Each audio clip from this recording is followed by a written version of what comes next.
किंकर प्रभु शरणं प्रपद्ये।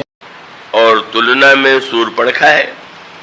शूर्पणखा के हृदय में भी वासना है, भगवान राम को पाने की इच्छा है, लेकिन वो यह समझती है कि हम सुंदर बन करके अपनी कुरूपता को छिपा करके भगवान को पा सकते हैं। इसलिए रुचिर रूपधरी प्रभु पह आई। भगवान कहते हैं मुझे कपट अच्छा नहीं लगता है, तुम जैसे हो उसी रूप में मेरे सामने आ जाओ, मैं उस रूप में तुम्हें स्वीकार कर लूंगा। पर उसने अपने आप को परिवर्तित किया, बदला, और भगवान के सामने आकर के जब उसने ये कहा कि तुम्हारे समान कोई सुंदर नहीं है, तो प्रभु तो इसके अभ्यस्त है, जो देखता है वही कहता है।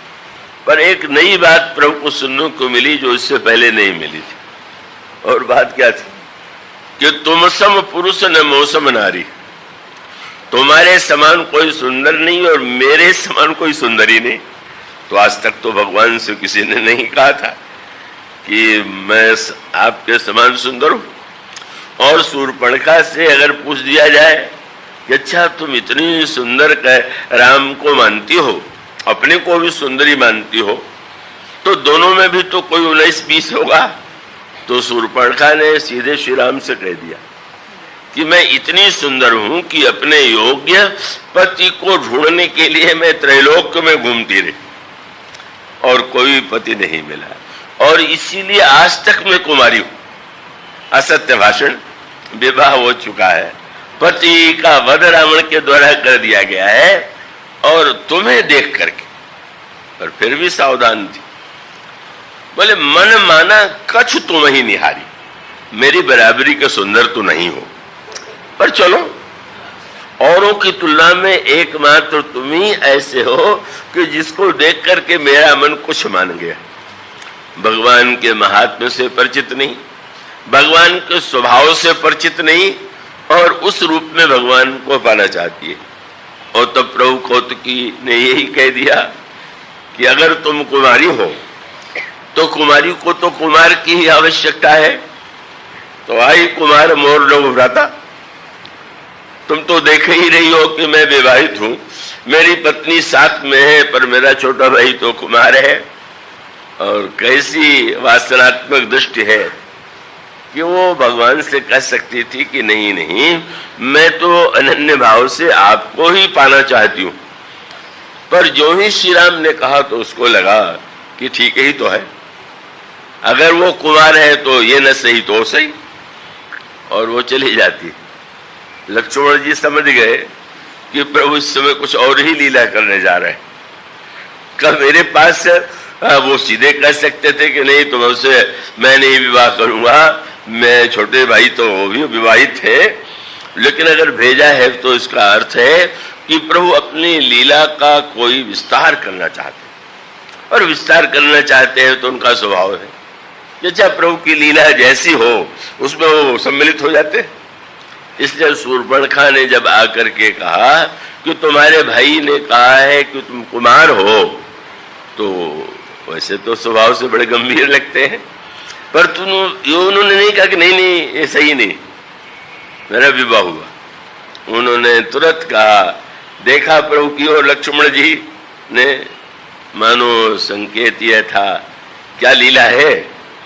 और तब लक्ष्मण जी ने तुरंत कहा, सुंदरी सुन। सुंदरी शब्द सुनते ही शूर्पणखा तो गदगद हो गई। भाई सुंदर जो अपने को मानता है वो प्रशंसा सुनने के लिए भी तो बेचैन होता है। सुनते ही बड़ी प्रसन्न हुई, अरे बड़ा भाई कितना नीरस था, एक बार भी मेरी सुंदरता को देखा तक नहीं, और विवाह की बात ही दूर रही। छोटा भाई अवश्य लगता है कि ये सुंदरता का पारखी है, और आते ही स्वागत में सुंदरी शब्द कहा। पर उसको एक आश्चर्य हो रहा है कि ये सुंदरी कहने के बाद मुझे तो देख ही नहीं रहा।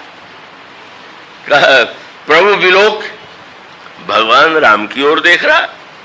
आश्चर्य हुआ, सुंदरी मुझे कह रहा है, देख रहा है उधर। लक्ष्मण जी मन ही मन हंस रहे कि मैं जब तक नहीं देख रहा हूं तभी तक तुम सुंदरी हो, मैं जब देख लूंगा तो तुम्हारी ये नकली सुंदरता तो टिकने वाली नहीं। वासना की दृष्टि और होती है, वैराग्य की दृष्टि और होती है। लक्ष्मण जी साक्षात वैराग्य है और सचमुच जब उन्होंने देखा तो उसकी रूपता जो है, कुरूपता जो है वो प्रकट हो गई। तो महात्मा ज्ञान के अभाव में सुंदरता की प्रशंसा करने पर भी वह प्रभु को पाने का मार्ग नहीं जानती है और इसलिए कुरूप होकर के, दंडित होकर के लौटती। और शबरी जी वृद्ध है, पर इतना होते हुए भी जब भगवान उनसे स्वयं कहते हैं कि शबरी जी की सरलता क्या है, प्रभु के सामने हाथ जोड़ करके खड़ी हो गई, प्रभु आपकी तो मुनि स्तुति करते हैं, मैंने वेद शास्त्र पढ़ा नहीं है और मैं जानती भी नहीं कि आपकी स्तुति कैसे की जाती है, इसलिए आप कृपा करके का अधमते अधम अधमति नारी ताते में अतिमति मंद आघारी। और प्रभु ने कहा कि कह रघुपति सुनु भामिनी बाता, मानो एक भगति करना, मैं तो एकमात्र भक्ति के द्वारा ही नाता स्वीकार करता हूं। जाति पाति कुल धर्म बढ़ाई, धन बल परिजन गुण चतुराई, भगत ही न नर सोहई कैसा, बिनु जल वारिद जैसे देखिए जैसा। मानो शबरी इसी दंडकारण्य में शबरी मूर्तिमती भावना है, भक्ति भावना, और शूर्पणखा मूर्तिमती वासना है। वासना के स्वर को भगवान ने स्वीकार नहीं किया और भक्ति से नाता जोड़ करके फिर उसके बाद तो भगवान राम जब वहां से गए तो शबरी को छोड़ करके थोड़ी गए। शबरी ने स्तुति किया, भगवान ने नवधा भक्ति का उपदेश दिया, पर भगवान को देखते ही देखते शबरी ने अपने शरीर को योगाग्नि से भस्म कर दिया और भगवान के चरणों में लीन हो गई। इसलिए सबसे महत्व की बात वही जो कही जा रही थी, माना हुआ विश्वास और जाना हुआ विश्वास। जो जान लेता है उसका विश्वास जो है पक्का हो जाता है।